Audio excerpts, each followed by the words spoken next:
말씀에 취한 신도, 하나님의 사랑에 취해 있는 모습. 김원필 선생 설교. 구독, 좋아요는 많은 힘이 됩니다. 여러분의 가정에 하늘 부모님의 축복이 있기를 바랍니다. 일요일에는 예배가 있습니다. 설교자로 예정되었을 때 어떻게 설교해야 좋을지 몰라 일요일이 오는 것이 대단히 불안한 때가 있습니다. 성서를 중심 삼고 어떻게 설교하면 좋은가? 통일원리의 내용과 성서를 어떻게 맞춰야 하는가? 선생님은 항상 아침 일찍 말씀을 해주십니다. 지금은 성서를 그다지 보지 않지만 선생님이 한국에 계실 때에는 예배 전에 반드시 성서를 읽고 성서의 내용을 중심 삼고 말씀을 해주셨습니다. 선생님이 설교를 하면 영통인들은 높은 심령 상태가 됩니다. 어떤 사람에게 기도를 시키면 대표하여 서서 기도를 하는데 영계에 들어가 버리는 것입니다. 그 기도가 끝나지 않으면 다음 식순으로 나가지 않습니다. 대단히 이상한 일인데 선생님이 그만하십시오 하고 말하면 영계에 들어가 있던 그 사람은 자기 의식으로 돌아오는 것입니다. 그런 장면을 보면 선생님의 세계를 조금 알 수 있었습니다. 예배가 진행되면 선생님의 말씀을 듣고 자기가 어느 정도 하나님께 걱정을 끼쳐드렸는가를 깨닫고 회개했습니다.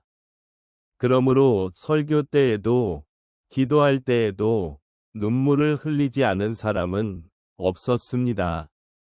그 가운데는 은혜를 받아 기쁨의 눈물을 흘리는 사람도 있고 회개의 눈물을 흘리는 사람도 있고 여러 사람이 있었습니다.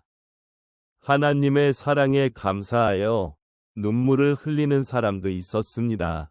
눈물을 흘리는 내용은 각가가 다릅니다.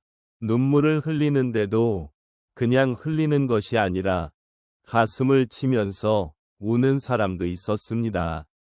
어떤 사람은 몸을 흔들고 어떤 사람은 큰 소리를 냈습니다. 어떤 할머니는 일어서서 춤을 춥니다. 그러나 여러분이 생각하는 그런 춤이 아닙니다. 한국의 여자는 사람들 앞에서는 춤을 추지도 노래하지도 않았습니다. 그러므로 그것은 자기의 의지가 아니라 영의 도움으로 춤을 추는 것입니다. 춤추는 사람 자신도 눈을 뜨고 있는 것이 아니라 눈을 감고 춤을 추었습니다. 어떤 사람은 너무 기뻐 노래를 부르는데 박수를 치면서 노래하는 것입니다. 술에 취한 사람을 생각하면 아주 이해하기 쉬울 것이라고 생각합니다. 술에 취하면 입을 다물고 있지 않습니다.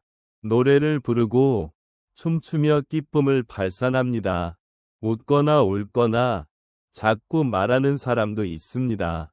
원래 인간이 하나님의 사랑에 취하면 세계가 하나님의 이상세계입니다. 하나님의 이상세계는 하나님의 사랑에 취한 세계입니다.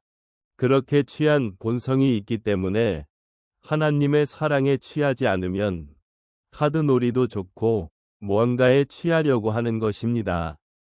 술에 취해 있는 모습과 하나님의 사랑에 취해 있는 모습은 완전히 다른 것이 아니라는 것입니다. 그러나 방향성이 다릅니다. 초기에 선생님이 주관하는 예배 분위기는 정말 하나님의 사랑에 취한 것이었습니다. 그러므로 소란스럽습니다. 그것을 이해하지 못하는 이웃 주택가의 사람들은 교회에 엿보는 것입니다. 그런 상태에서 밤이 되면 남편과 아내가 가까이 할 수 없다는 것과 연결하여 생각해보면 이건 정말 음란하기 때문에 그런 것이 아닐까 하는 생각을 했던 것입니다.